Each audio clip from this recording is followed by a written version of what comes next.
नमस्कार साथियों, स्वागत है आपका हमारे YouTube चैनल में। आप छत्तीसगढ़ की किस जगह से हमारे समाचार सुन रहे हैं? कृपया कमेंट बॉक्स में लिखकर हमें जरूर बताएं। साथ ही हमारे चैनल को सब्सक्राइब करना ना भूलें। रायपुर से प्रस्तुत हैं छत्तीसगढ़ के प्रादेशिक समाचार। समाचारों के साथ मैं विपिन शुक्ला। पहले मुख्य समाचार। भारी बारिश के चलते दुर्ग जिले के मोंगरा जलाशय से शिवनाथ नदी में पानी छोड़ा गया। नदी किनारे गांवों में कराई गई है मुनादी। राज्य के कई अन्य जिलों में भी बारिश के कारण जनजीवन प्रभावित। मैन पार्ट में चल रहे भाजपा के सांसदों और विधायकों के प्रशिक्षण शिविर को कल केंद्रीय कृषि मंत्री शिवराज सिंह चौहान ने किया संबोधित। युक्ति युक्तकरण के बाद शिक्षकों के आवेदनों पर विचार करने के लिए राज्य शासन ने संभाग और राज्य स्तरीय समिति का गठन किया। और बीजापुर जिले में माओवादियों द्वारा लगाए गए आईईडी में विस्फोट होने से सीआरपीएफ के 2 जवान घायल। अब समाचार विस्तार से। पिछले कुछ दिनों से हो रही बारिश से उत्तरी और मध्य छत्तीसगढ़ सबसे ज्यादा प्रभावित हुए हैं। लगातार बारिश के कारण कई नदी नालों का जल स्तर बढ़ गया है। पुल के ऊपर के पानी बहने के कारण आवागमन भी बंद है। दुर्ग जिले में पिछले 3 दिनों से हो रही बारिश के चलते मोंगरा जलाशय से शिवनाथ नदी में 15,000 क्यूसेक पानी छोड़ा गया है। वहीं महमरा एनीकट के 4 गेट खोल दिए गए हैं। वहीं लगातार हो रही वर्षा से कई निचले इलाकों में भी पानी भर गया है।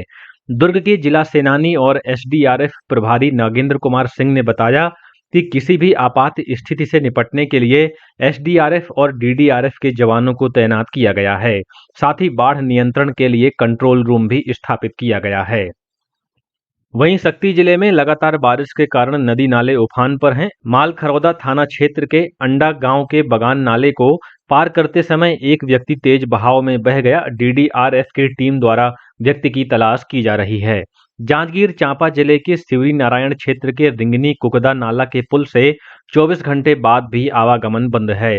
भारी बारिश से ये पुल डूब गया है और इससे 2 फीट ऊपर पानी बह रहा है। मौके पर पुलिस और डीडीआरएफ की टीम तैनात की गई है। सुरक्षा के मद्देनजर नाले के दोनों ओर बैरिकेड्स लगा दिए गए हैं। रायपुर जिले में भी पिछले 3 दिनों से हो रही अनवरत बारिश से सामान्य जनजीवन प्रभावित हुआ है। इस बीच मौसम विभाग ने आगामी 24 घंटों के दौरान मध्य छत्तीसगढ़ के कुछ जिलों में भारी वर्षा होने की चेतावनी दी है। इसके साथ ही आज प्रदेश में अनेक स्थानों पर हल्की से मध्यम वर्षा होने अथवा गरज चमक के साथ छींटे पड़ने की संभावना है। सरगुजा जिले के मैनपाट में आयोजित भाजपा के सांसदों और विधायकों के प्रशिक्षण शिविर के दूसरे दिन कल केंद्रीय कृषि मंत्री शिवराज सिंह चौहान और भाजपा के राष्ट्रीय महामंत्री विनोद तावड़े शामिल हुए। इस मौके पर भाजपा के प्रदेश अध्यक्ष किरण सिंह देव, मुख्यमंत्री विष्णुदेव साय, उप मुख्यमंत्री विजय शर्मा और अरुण साव तथा सांसद ब्रजमोहन अग्रवाल सहित मंत्री और विधायकों ने इनका स्वागत किया।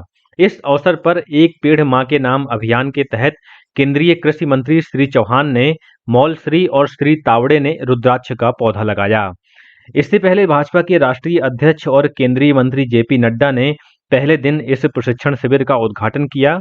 इस दौरान श्री नड्डा ने पार्टी की विचारधारा, संगठन की भूमिका, कार्यकर्ताओं की जिम्मेदारी और जन सेवा की भावना पर विस्तार से चर्चा की। उन्होंने सांसदों और विधायकों को संगठन के साथ तालमेल बैठाकर जमीनी स्तर पर काम करने की सलाह दी। स्कूल शिक्षा विभाग द्वारा प्रदेश में शिक्षकों के युक्ति युक्तकरण के बाद शिक्षकों के अभ्यावेदनों पर विचार करने के लिए संभाग और राज्य स्तरीय समिति का गठन किया गया है। जिला स्तरीय समिति के निर्णय के विरुद्ध शिक्षकों के आवेदनों पर संभाग स्तरीय समिति विचार करेगी। वहीं संभाग स्तरीय समिति के निर्णय के विरुद्ध शिक्षकों के आवेदनों पर राज्य स्तरीय समिति विचार करेगी। राज्य स्तरीय समिति के अध्यक्ष के रूप में लोक शिक्षण संचालक को नियुक्त किया गया है। वहीं सचिव के रूप में वरिष्ठ उप संचालक और सदस्य के रूप में वरिष्ठ सहायक संचालक लोक शिक्षण को नियुक्त किया गया है। वहीं संभाग स्तरीय समिति का अध्यक्ष संभाग आयुक्त को बनाया गया है। इस समिति में संभागीय संयुक्त संचालक को सचिव और सहायक संचालक स्तर के अधिकारी की नियुक्ति सदस्य के रूप में की गई है। चालू खरीफ सीजन के दौरान डीएपी की कमी को पूरा करने के लिए राज्य सरकार ने इसके विकल्प के रूप में नैनो डीएपी के भंडारण और वितरण की विशेष व्यवस्था की है। साथ ही एनपीके और एसएसपी जैसे वैकल्पिक उर्वरकों का भी लक्ष्य से अधिक मात्रा में भंडारण किया गया है। रायपुर स्थित इंदिरा गांधी कृषि विश्वविद्यालय के कृषि वैज्ञानिकों ने कहा है कि नैनो डीएपी के उपयोग से खेती की लागत में कमी आती है। साथ ही ये डीएपी खेत में पोषण की कमी को प्रभावी ढंग से पूरा करता है और उत्पादन की गुणवत्ता को भी बढ़ाता है। कृषि विभाग ने किसानों से नैनो डीएपी तथा एनपीके, एसएसपी जैसे वैकल्पिक उर्वरकों का उपयोग करने की अपील की है। छत्तीसगढ़ श्रम कल्याण मंडल के अध्यक्ष योगेश दत्त मिश्रा की अध्यक्षता में कल रायपुर में संचालक मंडल की बैठक हुई।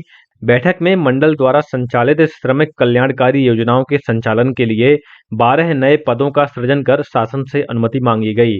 साथ ही कर्मचारियों के वेतन में भी वृद्धि करने का निर्णय लिया गया। इसके अलावा मंडल में पंजीकृत मजदूर परिवार के बच्चों को रियायती दर पर कॉपी वितरण की नई योजना शुरू करने की भी घोषणा की गई। साथ ही निःशुल्क कोचिंग सहायता योजना के तहत श्रमिकों के परिजनों को कोचिंग देने का भी निर्णय लिया गया। बैठक में बताया गया कि श्रम कल्याण मंडल के अंतर्गत प्रदेश में 20 श्रम कल्याण केंद्रों का विभिन्न जिलों में संचालन किया जा रहा है। इन केंद्रों के माध्यम से श्रम मंडल में पंजीकृत मजदूरों के परिवार के महिला सदस्यों को सिलाई कढ़ाई का प्रशिक्षण दिया जाता है। बीजापुर जिले में माओवादियों द्वारा लगाए गए आईईडी में विस्फोट होने से केंद्रीय रिजर्व पुलिस बल सीआरपीएफ के 2 जवान घायल हो गए हैं। सीआरपीएफ की 229 बटालियन की टीम आवापल्ली बासागुड़ा मार्ग पर गश्त अभियान पर निकली हुई थी। इसी दौरान इस मार्ग पर माओवादियों द्वारा पहले से लगाए गए आईईडी में विस्फोट हो गया, जिसमें 2 जवानों को चोटें आई हैं। घायल जवानों को प्राथमिक उपचार के बाद बीजापुर जिला अस्पताल लाया गया है। वहीं बीते दिनों सुकमा जिले में हुए आईईडी विस्फोट की घटना में शामिल आरोपी सोढ़ी गंगा को राज्य अन्वेषण अभिकरण ने गिरफ्तार किया है। इस घटना में अतिरिक्त पुलिस अधीक्षक आकाश राव गिरपुंजे शहीद हो गए थे। बिलासपुर शहर की जर्जर सड़कों को लेकर छत्तीसगढ़ उच्च न्यायालय ने नाराजगी जताई है। मुख्य न्यायाधीश रमेश सिन्हा और न्यायमूर्ति बीडी गुरु की डिवीजन बेंच ने जनहित याचिका पर सुनवाई करते हुए नगर निगम आयुक्त और लोक निर्माण विभाग के कार्यपालन अभियंता से शपथ पत्र के साथ जवाब मांगा है। इस मामले में अगली सुनवाई अब 23 जुलाई को होगी। गौरतलब है कि पिछले दिनों मुख्य न्यायाधीश ने अपोलो अस्पताल लिंगियाडीह मार्ग का दौरा किया था। इस दौरान उन्होंने सड़क की बदहाल स्थिति पर नाराजगी जताई थी। खाद्य नागरिक आपूर्ति और उपभोक्ता संरक्षण विभाग द्वारा राज्य के गैर अनुसूचित क्षेत्रों के गैस कनेक्शनधारी राशन कार्डों में भी सार्वजनिक वितरण प्रणाली के तहत केरोसिन प्रदान करने का निर्देश दिया गया है। इसके लिए छत्तीसगढ़ को जुलाई महीने में 816 किलो लीटर केरोसिन का आवंटन किया गया है।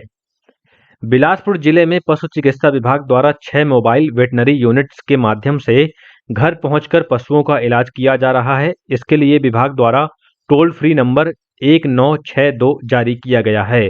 मोबाइल वेटनरी यूनिट्स का संचालन हर दिन सुबह 8 बजे से शाम 4 बजे तक किया जा रहा है। वित्त मंत्रालय ने स्पष्ट किया है कि बैंकों को निष्क्रिय प्रधानमंत्री जन धन खातों को बंद करने का कोई निर्देश नहीं दिया गया है। मंत्रालय ने एक वक्तव्य में कहा कि निष्क्रिय जन धन खातों पर नजर रखी जाती है और बैंकों को खाता धारकों को खाते को सक्रिय करने के लिए संपर्क करने की सलाह दी जाती है। मंत्रालय ने बताया कि जन धन खातों की संख्या में बढ़ोतरी हो रही है और उसके समक्ष बड़ी संख्या में निष्क्रिय खातों के बंद होने का कोई मामला नहीं आया है।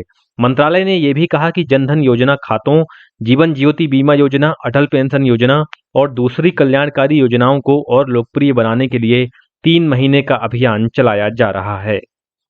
और अब कुछ अन्य समाचार संक्षेप में।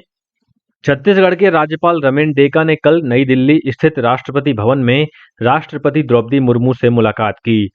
प्रदेश में स्मार्ट सिटी प्रोजेक्ट में काम दिलाने का झांसा देकर 15 करोड़ रुपए की ठगी करने के आरोपी के श्रीवास्तव की मदद करने के आरोप में रायपुर पुलिस ने कल युवा कांग्रेस नेता आशीष शिंदे को गिरफ्तार किया। बीजापुर जिले के 30 गांवों को जोड़ने के लिए चिंतावागू नदी पर पुल बनाया जाएगा। इस बात की जानकारी राज्य शासन ने छत्तीसगढ़ उच्च न्यायालय को दी है।